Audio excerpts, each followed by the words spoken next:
Welcome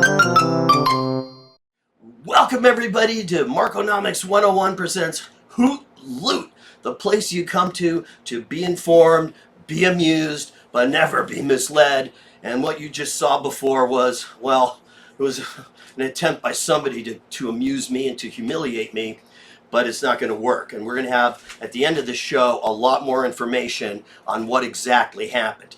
But before that, I want to say thank you very much for coming to the, this is March March 24th. This is our Wednesday show, and this is jam-packed of great stuff. So with that, please hit like and subscribe, and we will be right back with some incredible information.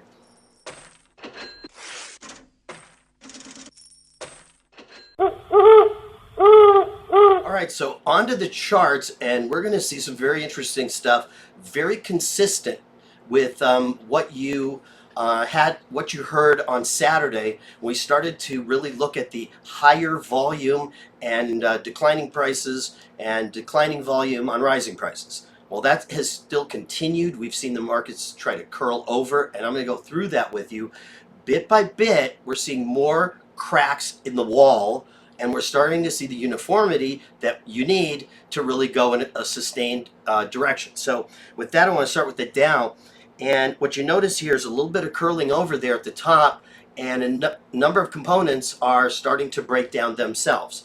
So with that, this one still, though, has a lot of banks in it, and the banks have held up relatively well, although they are breaking down. And it's really now fewer and fewer and fewer groups that are actually being able to chug higher. So the NASDAQ 100, exactly as we'd hoped, it's curled over. It sort of made a little bit of a rally on weak volume. It's curling over. This particular market is going to lead everything lower. It led everything higher, and so much of the market cap is just stuck in these companies. If you add up like the top 10, it's like the world GDP. So we're really looking at companies that are just bloated. As yes, I know, they know that already. Okay.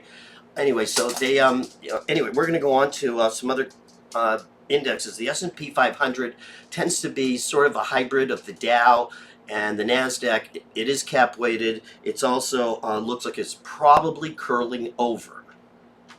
The S&P small cap index, now we're starting to see something significant here. This has actually broken a trend line. This was a leader on the way up. These are speculative stocks. There's a bunch of them. And if this thing breaks down, the speculative interest has run its course, and that becomes a cause of concern, okay? Dow Jones Transportation Average, still one of the last bastions of strength. I don't know why exactly, but we're going to see that there are some places that are, look today like they were starting to break down. I don't know. I'm not sure yet. We'll have more information about that on Saturday's show, Saturday the 28th, when Hoot Loot comes back. All right. U.S. dollar. Oh no. Yeah. Hi, Jay. She's fine, Jay. She says she's been framed. All right. She says she's been framed. Yeah, well, we can't have dinner with you and Mrs. P, unfortunately. She's a bit under the weather, What can I say? Well, she insisted on, well, it's kind of private, but she insisted on getting the COVID shot, the vaccine. Well, yeah, and then she sat on a thumbtack. You should have heard the hissing. It was really bad scene. Anyway, what, her name? Oh, God. No. All right, her name is Bubbles. Yeah, that's really funny, Jay. Really funny. Popping bubbles. I get it. If anyone should know, you should know. All right. Well, look, I gotta go.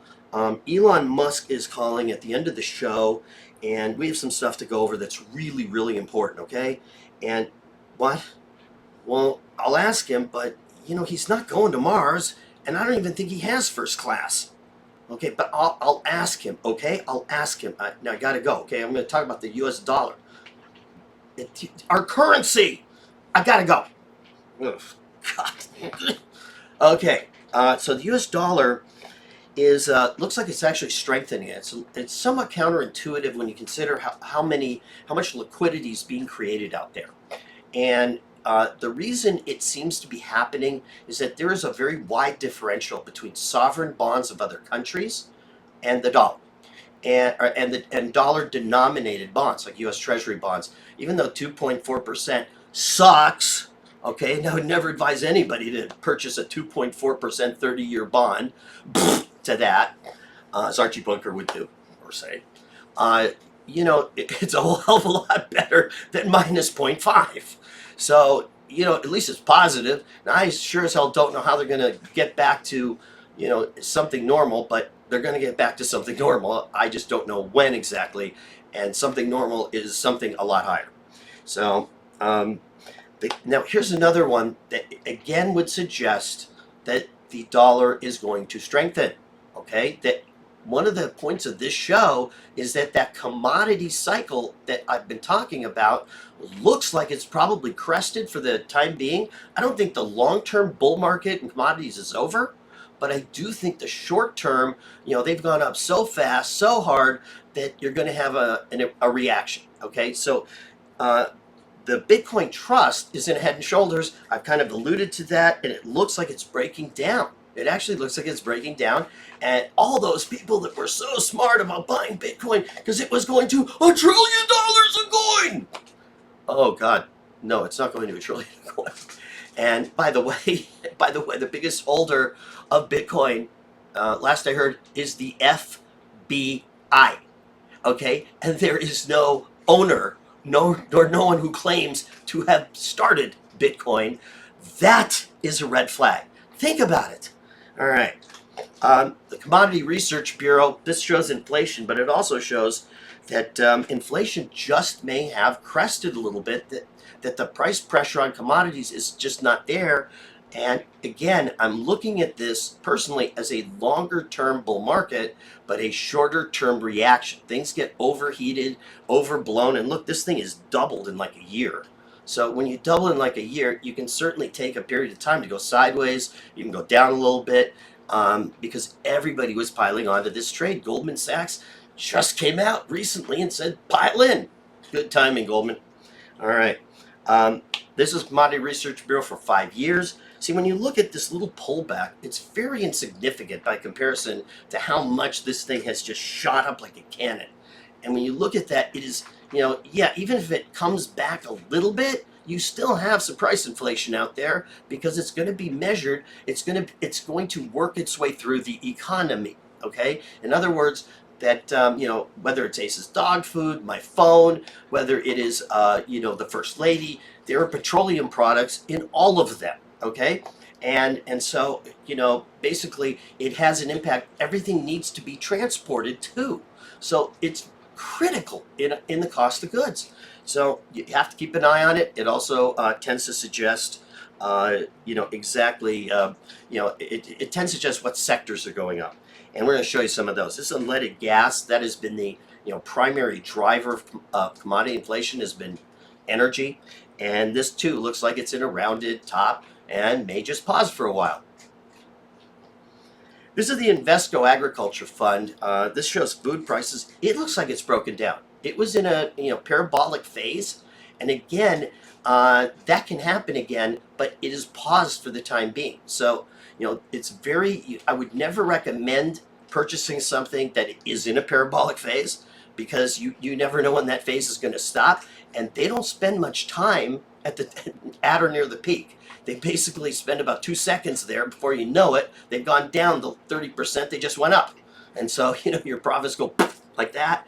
And that's why we say take your money off the table before the table takes your money off of you. It is just like a casino. And there's this entity we're going to introduce in one of these days called Mr. Market. And Mr. Market might as well be real because he can basically take your shirt off your back without you even knowing it.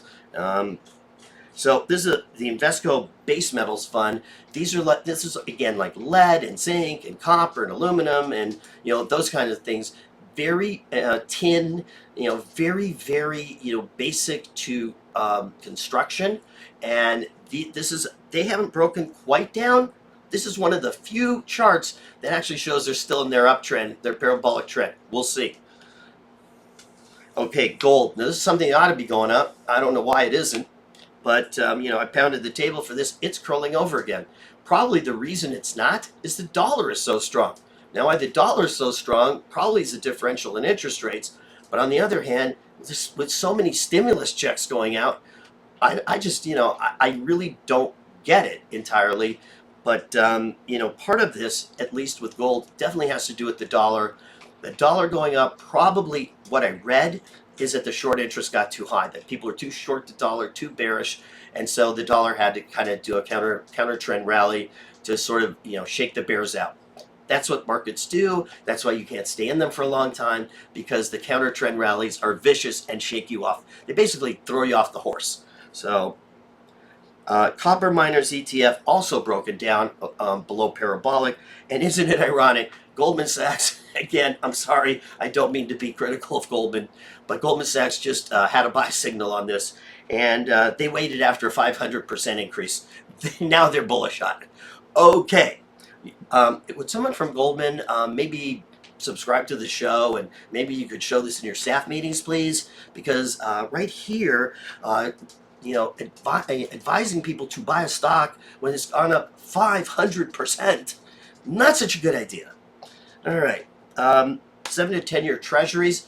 The rise in interest rates, I like to show this because this ETF gives you an idea of just how much you would have lost with these things, okay? 7 to 10 years is a fairly short duration. Duration meaning the sensitivity of interest rates to, a sensitivity of the price of the bond to a change in interest rates. Now, these don't have a very long one, but you still would have lost like 10% in 6 months. Now, an interesting way to look at how this, how just relative value has gone lopsided. Stocks have mostly doubled in the last year. If you look at the indexes that I showed you earlier, like the Wilshire 5000 from last week, that's doubled in a year. At the same time, interest rates have tripled in a year. Okay, so now you have double times triple. So on a relative value basis, that's 6 times. Bonds are now 6 times better relatively valued than they were a year ago. Okay, so that's a kind of a rule of thumb, but it isn't just a little bit. It's a huge amount, and these have led to other waterfalls in the past. All right, so let's keep going here. Yields on 10-year treasuries, well, they look like they may come back a little bit, but you should expect these sharp retracements. Okay, the 10-year is still in a bull market until proven otherwise. We will keep watching it, but this is kind of the thing I was telling you about, where it will try to shake you off the horse. It's going to buck you off. Stay with it long term, because if you are, this is a great hedge. Or actually, this is there are great hedges I showed in last Saturday's show, and this will help. Okay, 30-year treasuries, same thing. These things have actually skyrocketed right after Jay Powell's press conference last week. No kidding, but they've come back in. All right, so again, it's a retracement, but it's not the end of the bull market. This is what you would have. This is how you would have done. All right, you'd have lost 20% in the last 6 months.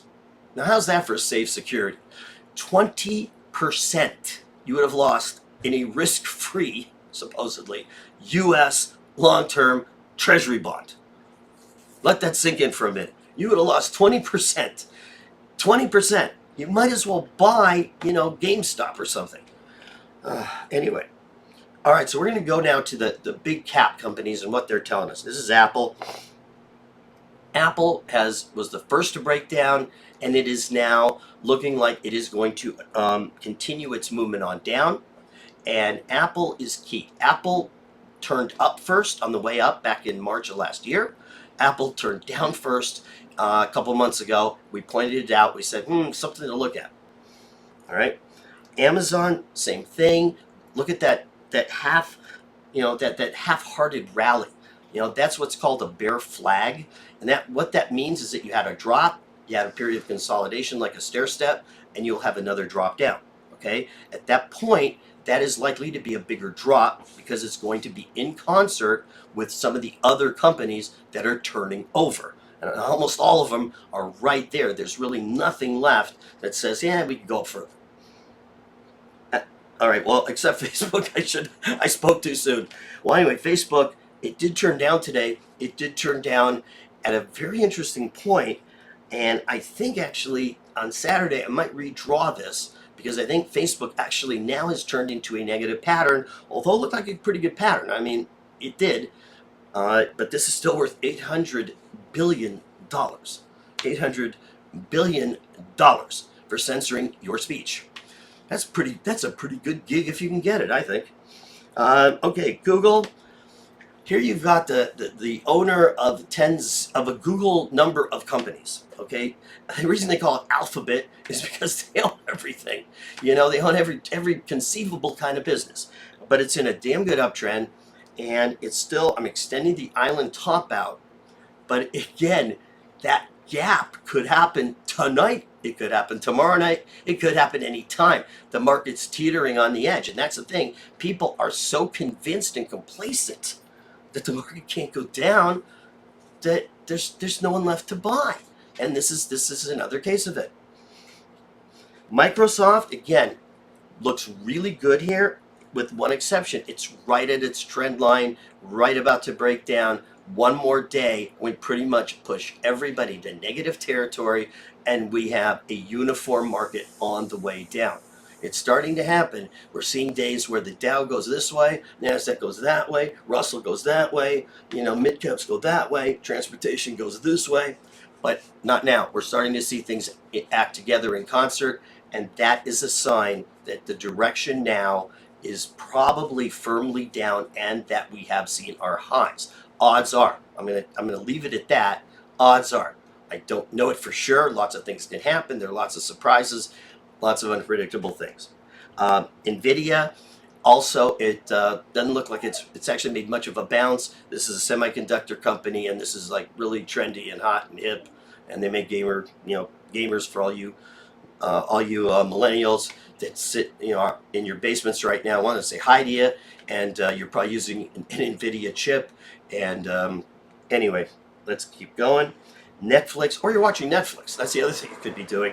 Netflix actually is in a sideways trend, so it hasn't turned down quite yet, but it will. I mean, if interest rates continue up, multiples will continue down, and Netflix will go down with multiples going down. A drop of 50 to 20 in a multiple, that's like going from 10 to 4, losing 60%. And you can still have your earnings going up all through that period of time. And that's what happens when you have like 8% interest rates. You have a move down in these kinds of companies, like 20 times earnings. In the 70s, you saw some of them at 15 times earnings that were the ultra high growth companies. So it can happen. Tesla, my favorite. Elon's going to call at the end of the show. I can't wait to talk to him. I got to ask him something. But I always, as you noticed here, it is again turning back over. So it's making highs above highs, highs below highs, lows below lows, and that is a downtrend. It's already been at 900. It's going to probably likely chop itself in half before you can blink. Okay, it's already in like a month and a half. Okay, this stock has already gone down like 30%, and it's likely to go down to 450 or so. I'm sure he would love to see it at 420 again, but he may not get that wish. So at 450, you've lost 50% of your money. If you're leveraged, good luck. You're going to have a nice funeral. Qualcomm, same thing.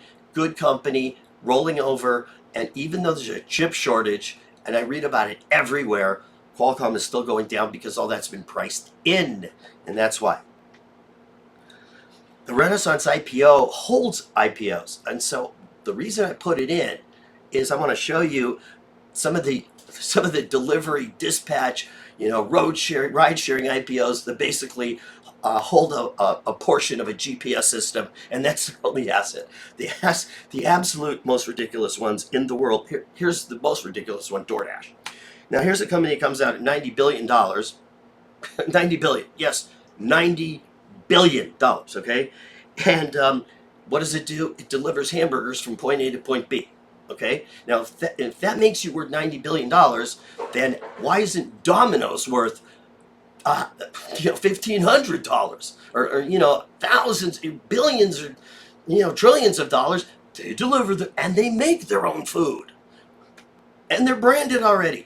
So, you look at this and you go, huh? McDonald's is a valuable company, but they do their own delivery and they make their own food. So, and they have I think they even own their own cars. So, at least they have some assets. Anyway, here's another one. Grubhub, again, breaking through, rounded top. Again, there's nothing so special about having a part of a GPS. That's all they have. Some use of it. I think it's not even very expensive, nor proprietary, nor owned by anybody. Lyft, another one. I just last week I just read Lyft has more people than they had a year ago. Oh, duh! A year ago we were in quarantine pretty much. So yes, of course you're going to have more miles driven. And all that made the stock rally like crazy because that is great news. We can now lose more money because we have more people riding, and more people riding makes more losses because we lose on every ride, and so we'll make it up in volume. That is the business model of Lyft and Uber, by the way. And here's Uber, same thing, rounded top. Yeah, the fantasy is about to come out of the balloon, guys. Sorry. Okay. Freeport McMoran, this one is still, it's a copper company, still up, that's broken down. And like I said before, this is a company that, this is not good. This is a major building products company. American Express financial credit cards related to retail, that one is broken down. That one has been a leader of the market. That's not good. JP Morgan, another biggie. That's actually the 10th largest company in market cap. That's hard to move a company like that parabolic because that's an awful lot of market cap. You need a lot of dollars to do that. And it's broken down too. So there you go. FedEx, we saw it as possibly blipping higher, and it didn't blip higher. It's come down. It's starting to come down again. So this may be a bear flag, and we may have this one actually dropping through the neckline. Costco Wholesale, there's another retailer. Doesn't look good. I've shown it a million times. Nordstrom, I showed you that last time. Nordstrom was going to go. Nordstrom actually broke out of a rounded top, and that's why I showed it. But look at it now. It's coming back to earth. And this thing is more likely to break down now and join the other retailers. So that was just what appears to be a blip. MasterCard also, same thing, credit card company. It's also related to purchases and the economy itself. It was kind of chugging up there, made a slight new high. Now it's breaking down again. We showed that on Saturday. Very important stock to follow. Target, well, that's still the exception to the rule, but here's my guess. Everything else is now curling over.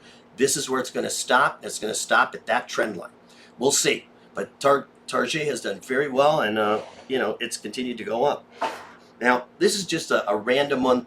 Amgen is a Dow component, and it's a huge market cap. This one's stuck in neutral. It's not really benefiting from anything like vaccines or, it's just sort of sitting there. But it's one, again, it's a Dow component. That makes it important. Visa is, again, another credit card company, and still, you look at that big break on Friday, and then, it's consolidated a bit. But again, I'm going to guess this thing is going to continue on down with the retailers and everything else. Everything will become uniform, even if some things don't drop or rise on the same day. All right, Walmart shoppers, they still aren't too healthy, still not going anywhere. Too bad. KBW Bank Index. Mr. President, how are you? Yeah, we totally enjoyed, having dinner with you and Melania the other night. Totally enjoyed it. Yeah, it was great. But there was, and yeah, you can pick up the check next time or the time after that. I mean, don't worry about it, okay? Don't worry about it. I know times are tough. There was something, though, that I wanted to talk to you about, and it's a little awkward, okay? During the dinner, Melania was playing footsie with me the entire time, and I really don't feel good about that, That wasn't Melania? I gotta go.